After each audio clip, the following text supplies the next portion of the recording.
Hey up guys, S-Man back at it again with a brand new Horizons review. Now, it's time to enter the Rayquaza Rising arc, so let's make sure you all subscribe, like the video, leave a comment about your thoughts, and let's just get right into the video.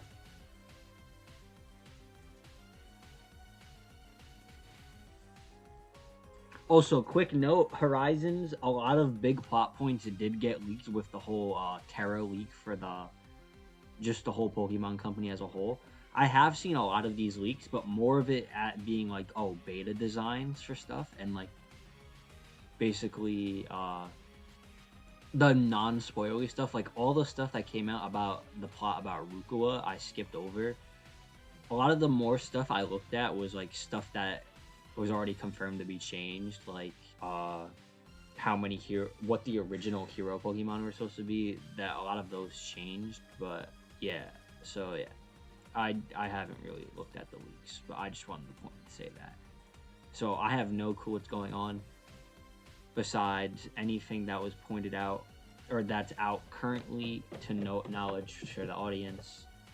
Besides from a couple things which I'm not gonna really spoil, which aren't the main big plot spoilers. It's more just character, like the character arcs and how they change stuff for the current gen and not Gen 10, which that was a crazy statement where they said, "Oh, Horizons seemed to see our Horizons is shaping up to be more like Gen 10. Could you guys do more Paldea stuff?" And I'm assuming that's how we got the Terrestrial debut arc, but whatever. This episode starts off with them finally leaving the school and having one more goodbye to Rayfort, where she tells them a bit about Terrapagos and the knowledge they share and wishes them luck on their journey to find more about Terrapagos. And that's when we see the brave Asagi or the brave Olivine pull up at the school, and a bunch of students are like, "Oh my god, what's that ship? It looks so cool." Now, the Rising Volt Tacklers are finally back together and ready to get back on course to find out the mysteries of Terrapagos and find the hero Pokemon. Everybody reunites. Murdoch is happy to see Dot and the kids again, along with Freed and all the other characters. And we even see a lot of the Pokemon reunite because a lot of these Pokemon didn't know their friends evolved, so we see everyone cheering on Quaxly's evolution. We see Charizard and Crocolar celebrating their evolution, and we even see Hatena and Chansey because they had like that little bonding moment in that one Mousehold episode. But yeah, the Rising Volt Tacklers all go in for their signature handshake, and they set off onto the Horizons for new adventures. Following day, the whole crew wakes up to basically just a sense of normalcy. We see Liko looking around the ship and being like, "Wow, it's weird to be here again, but it's awesome." Then that's where we get a scene where it's Roy and Dot hanging out when Liko runs into them, and they see a Dragonite. Now, I thought this scene was cool at first, but then I saw someone point out that is actually a reference to the loading screen to when you travel to other regions in Scarlet and Violet, which I think that's actually sick that that's a reference, because we know they're going to Kitakami next episode, which the day I'm recording this, it's already out. I just haven't watched it yet. But yeah, they all think it's cool to see Dragonite. And that's when the whole crew decides to give them a tour of the new ship. Freed shows them the updated captain's chambers with a special button that is only to be used in emergencies, where Roy really wants to press it, but they won't let him press it. Then we also see the new engine room, which it basically looks the same as before, and they're just showing off, I think, like a little updated features to like for the Pokemon to help out with the engine. We see the new medical facility, which I feel like the only updates to it are mainly just the technological base and like better storage for medicine. We also see all their Pokemon get healed. This is the biggest change. Murdoch's kitchen looks very new, and it's actually nice to see. And Murdoch was also really excited to show off the kids, and I love that Murdoch is just basically like, Murdoch and Freed are basically like the fathers to these kids. And we also meet new ship Pokemon, which is 3 Tatsugiri that Murdoch picked up while being in Paldea, and Crocolar tries to eat them. But yeah, it was a little funny scene. Kind of wish they saved Tatsugiri, because I feel like Tatsugiri and Dondonzo would have been a crazy team member for someone like Roy, but yeah. Speaking of team members, this has nothing to do with anything, but I want new team members, man. Come on. You didn't get any in the Paldea arc. I feel like everyone should have, except for maybe Dot, should have caught something in the Paldea arc. But I really hope that in this upcoming Kitakami arc, people start getting more Pokemon, because we're 60 episodes in. We don't know how much longer the series is gonna go, especially because ZA is supposed to be coming out within the next soon, and we know Gibeon's ace is the shiny Zygarde, so we're gonna probably be seeing a lot of ZA content mixed with the Rukuwa plot. And we also got in the new intro, by the way, which I want to talk about at the end. We see them all fighting Zygarde. So yeah, they followed Tatsugiri around the ship and chased them around. And that's when Frieda actually gives Liko back the adventure Pokemon and said he's been studying up on them a bit. And that's when Roy pulls out his Pokemon. He's like, "We're gonna get Rayquaza, blah blah blah blah blah." But suddenly, Terrapagos hops out and sends out all the adventure Pokemon, and they want a battle. To see how far Liko, Roy, and Dot has come, which is hype. But to be fair, I'm gonna be honest. This is probably my least favorite part of the episode. Basically we see 3 simultaneous battles where it's Liko against Arboliva, Roy against the Moltres, and Dot against Lapras. And I don't know, they're all cool, but like none of them really like capture interest. I like Liko and Dot have a way better chance of like winning than Roy does, and we even see that where it's like Liko is barely struggling against Arboliva, while Roy was actually kind of like struggling against taking out Moltres, and Dot was basically just chilling against Lapras. But there are little details I like in each of these battles. For example, when Arboliva sends out the Grassy Surge, Liko's like, "All right, that's my time now," and like Liko realizes like, "Oh yeah, if I terrestrialize while the grassy terrain is up, even though it's not going to be super effective because it's also a grass type, Magical Leaf will do big damage."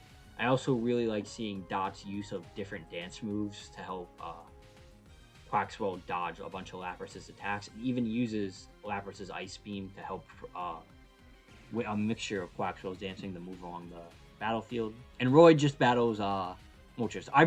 There is one cool scene of that where Crocodile gets like launched in the air with like, it's like, I don't know, like maybe like a hurricane type attack, but like Roy has it jump above, like use it to basically get above Moltres and shoot it down. But yeah, they all terrestrialize, unleash their big attack, and Terrapagos just ends the battles. It would have been really cool to see them like actually like win or lose, but yeah, it was nice to see like, oh, each of these trainers have like developed a lot, that they're all holding their own against the previous like Titan Pokemon, where we'd get episodes where, remember when Liko and Roy were like running from the Arboliva because they couldn't do anything? Now Liko's able to hold her own against Arboliva, and technically Roy's stronger, so Roy could too. Same thing with the Moltres, where they couldn't do anything against Moltres, but now Roy's able to even hold it up.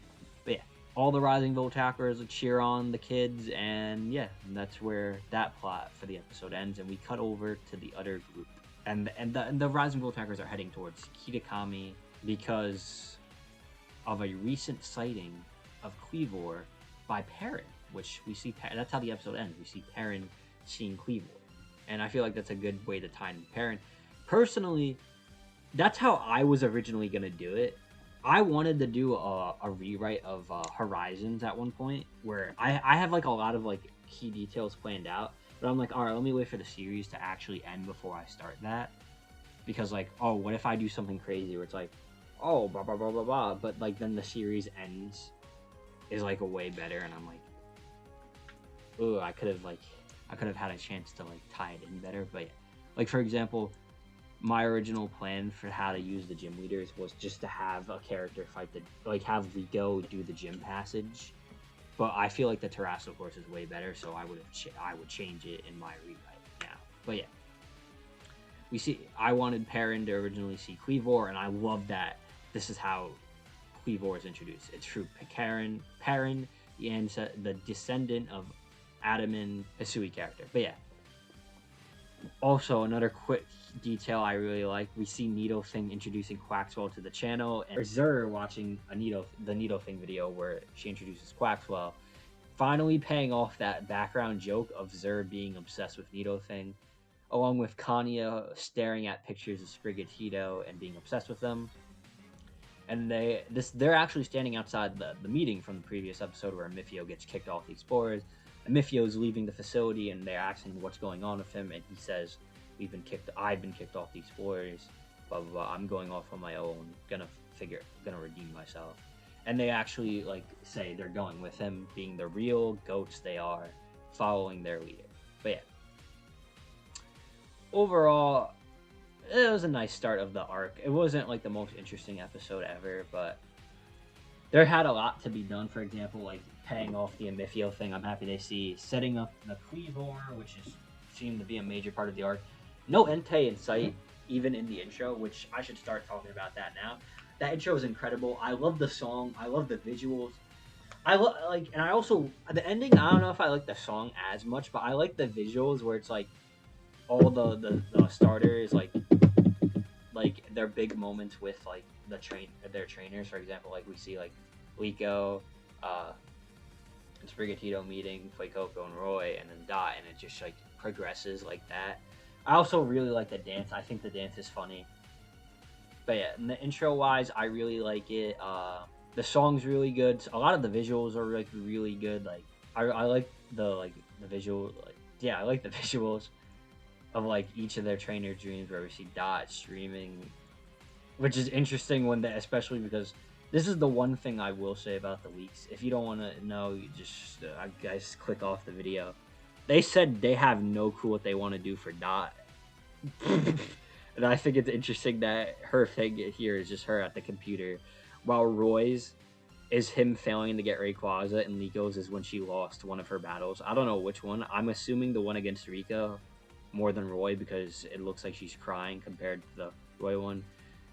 And like I said, they have another parallel of all the starters running by Liko and evolving into the current forms and with the Rising Attackers. That's when we also see all the Kitakami characters. Interesting, there is no Kieran. Maybe we get a Blueberry Academy arc with Kieran, but we'll see. We see Perrin, whatever her name is, Briar, which we'll meet in an upcoming episode, and Carmine, which is in the next episode. We also see all the Explorers and Amifia, and then this is my favorite part of the intro, where it's the Volt Tacklers, meaning the kids, Pikachu and Charizard all fighting against and Death, obviously, meaning because it's his Pokemon, fighting against Zygarde. And we see a bunch of teams up like Kilowattrel and Pikachu flying together, Crocodile and Charizard, Hatena using her Psychic to carry her and Tinkatink in the air, and they both use Brutal Swing. Quaxley parkouring around with its liquidation, and same thing with Florgato. And we see a clash between Rayquaza and Zygarde, along with the final form Terrapagos, and we see all the adventure Pokemon except for Entei all together. And we also see some hints against Spinel and Mishio's rivalry. We see Gibeon and Lucius together and a mysterious girl, which I got spoiled on who she is. Thank you, leaks. And we get a nice little ending of the scene where we see all the kids and their friends from school. But yeah, the intro really good overall. The episode, all right, it was a good intro starting.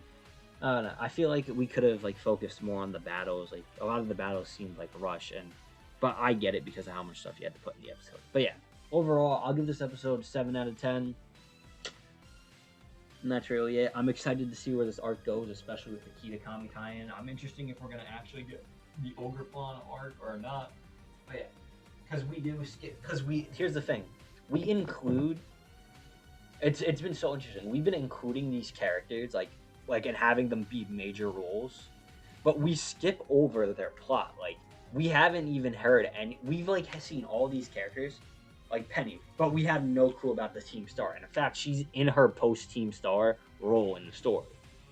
Same thing with Arvin, but like they're all friends, but we don't know anything about Crydon, Miraidon, or even if anything happened with the professors. But yeah, maybe in this timeline, Kieran caught the Ogrepon, and became champion of Blueberry Academy, and Carmen's by herself for some reason. But yeah, like I said, 7 out of 10. Hope you guys liked the video. Subscribe for more content like this future because Horizons is getting back up again.